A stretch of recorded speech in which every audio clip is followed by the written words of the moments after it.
Hey everybody, today I just want to talk a little bit about my crazy life and things that I've learned that I think are beneficial, that anyone who's going through hard decisions in their life, that can help them get through those hard times if they follow them. So currently I live in a northern part of Utah, and I work in a place that's south of me. Actually, if I drive, it's about an hour to get to work, and if I take the train, it's 2 hours, which I normally do. So now the thing is, if I drive in the morning, I might save an hour, but on the way home, it's basically the same thing because the traffic is horrendous. It's almost as bad as California.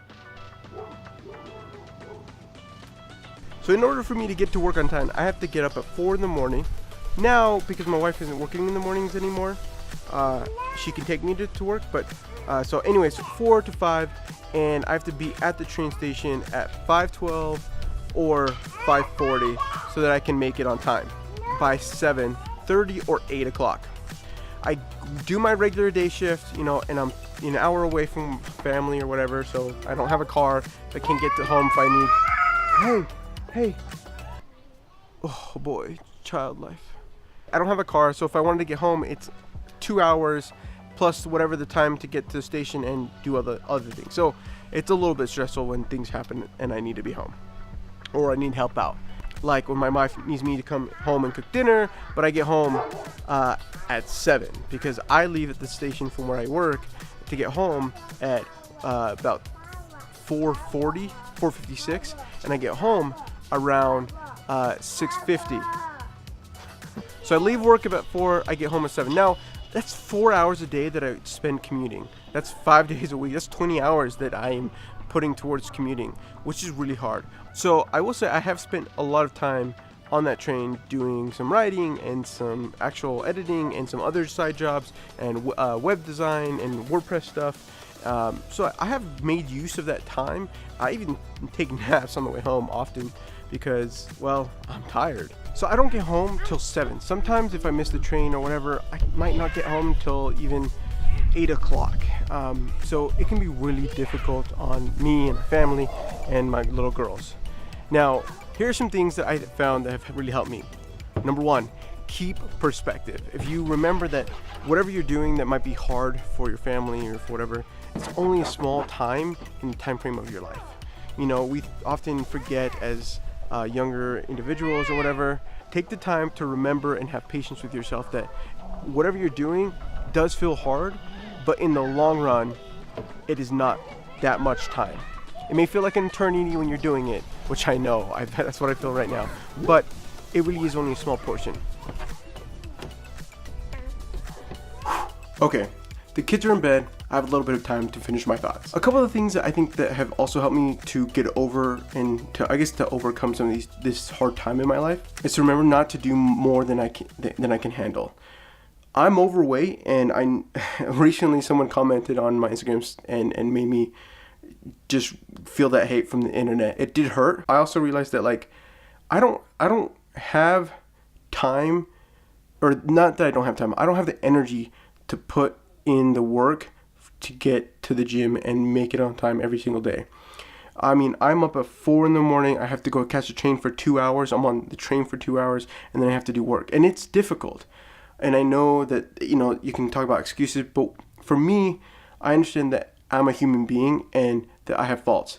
And I can take small chunks and be good at those small little steps and then work to bigger things. Once I get those small things, habits that I can really rely on, then I can move to the next thing.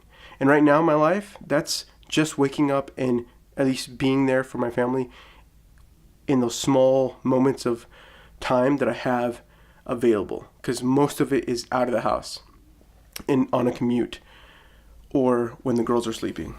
I want to let you who might be struggling through something similar, whether that be health or your work goals or whatever it might be, that it's okay that you're not doing everything. Just remember to be doing something, a small portion of what you want to accomplish every single day. This next suggestion is something that I feel like is universal, but in hindsight and now that I'm thinking about it, could be a little bit controversial. In your life, there's sometimes you have to make big leaps, or you might have to do something that you might think is counterintuitive, but doing it actually brings you closer to what your life needs to be. A good example of that is the fact that currently I live an hour away from work, and financially it's not the best decision to move out closer to my work. Rent is really high, and getting into a house seems almost impossible at this point.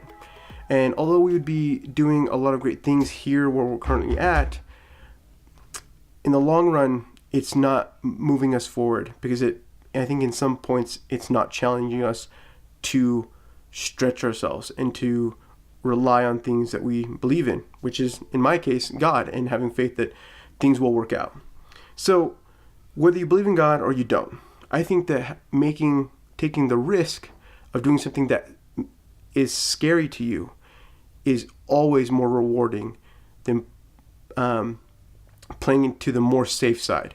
If you have the opportunity to take something and you don't know what the outcome is going to be, sometimes, at least in my experience, those actions are some of the best that you can take. I hope this was helpful. I'd like to share a little bit more about things that I think kind of go on in my brain, but if you like this, leave a thumbs up. If you disliked it, leave a thumbs down. I'd love to hear your comments on how you guys get through your hard times. I'd love to think about them and maybe implement them in my own life. And again, I appreciate you subscribing to this channel, and I'll see you guys on the next one.